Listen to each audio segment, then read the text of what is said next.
présenté par Antoine Fenault. Bonjour Antoine. Bonjour Philomé. Pour commencer votre revue de presse, une visite sujette à controverse. Ou en tout cas accueillie de manière différente, tout du moins, vous allez le voir. C'est celle du Premier ministre britannique Keir Starmer en Chine. Elle fait logiquement la une de la presse britannique, à commencer par le Guardian que je voulais vous proposer ici, avec donc cette photo de Keir Starmer et de Xi Jinping se serrant la main. Le quotidien note que cette visite marque donc un tournant majeur, un grand reset, comme vous pouvez le voir, une remise à zéro.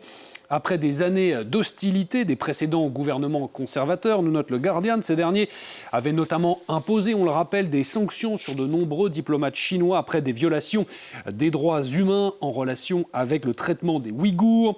Dégel, mais sujet sensible, une visite de Xi Jinping au Royaume-Uni pourrait être envisagée si ce dégel venait à être confirmé. La presse conservatrice, elle, est loin d'être du même avis. Je voulais vous proposer le Daily Mail qui ne mâche pas ses mots ce matin, qui y voit même une capitulation en race campagne avec cette visite vis-à-vis de Pékin. Capitulation donc au cœur de la colère, notamment le projet, souvenez-vous, de super ambassade de la Chine en plein cœur de Londres, accusé d'être un nid d'espions. Mais Keir Starmer ne repartira pas, en tout cas les mains vides, de cette visite de 3 jours en Chine.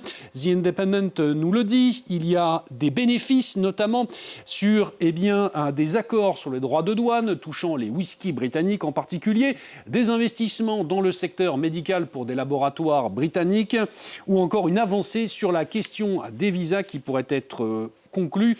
Voilà donc pour cette visite de Keir Starmer. Philomé. Les journaux de ce vendredi, qui s'intéressent aussi à Antoine Fenault, à une décision. Celle de l'Union européenne de classer les gardiens de la révolution iranienne comme organisation terroriste. Décision qui fait la une en particulier, dit le Riformista, quotidien italien, avec ce Messi al bando qu'on peut traduire par un interdit. En gros, à sa une, décision qui intervient donc alors que les États-Unis, de leur côté, accentuent la pression militaire sur Téhéran. Le Téhéran Times, qui est l'organe, qui est la voix du régime iranien, en langue anglaise, nous évoque ces menaces américaines et notamment ces déclarations de Ted Cruz, le sénateur américain, qui a affirmé vouloir armer d'une certaine manière les manifestants et contestataires iraniens. Tout ça, ce sont des terroristes pour le quotidien. En tout cas, côté israélien, on se frotte les mains, on se réjouit d'une possible intervention américaine et on évoque notamment du côté du Jerusalem Post, c'est-à-dire dans le petit encart bleu que vous apercevez sur la gauche de cette une, les différents scénarios dans la main de Donald Trump, des frappes sur des installations nucléaires, un changement de régime. Toutes les options sont envisagées par le président américain, nous dit le quotidien conservateur israélien, qui note également un syndrome vénézuélien de Donald Trump après la capture de Nicolás Maduro.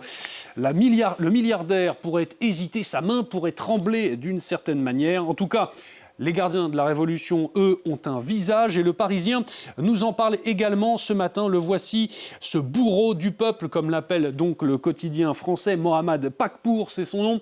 Un fidèle du régime qui est donc à la tête des gardiens de la Révolution et qui s'est illustré dans sa carrière par une fidélité sans faille donc, et par également une brutalité hors norme, illustrée déjà en 2019 avec la répression d'un soulèvement qui s'était soldé par la mort de 1500 personnes et surtout début janvier par cette nouvelle répression qui s'est soldée par la mort cette fois de plusieurs milliers, si ce n'est de plusieurs dizaines de milliers d'Iraniens. Philomé.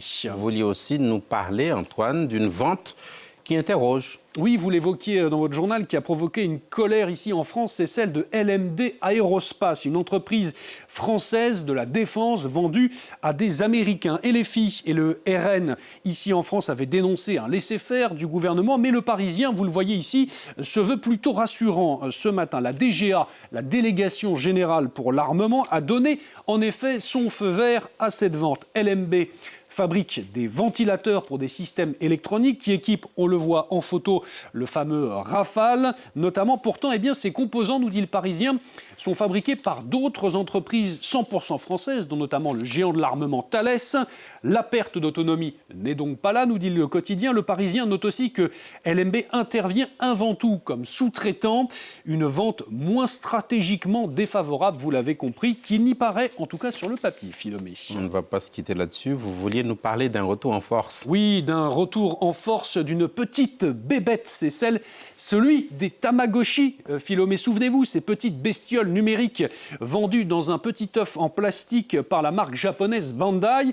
Un phénomène des années 90, donc qui a de nouveau le vent en poupe, nous dit Libération, où les Japonais font toujours les œufs doux aux Tamagotchi.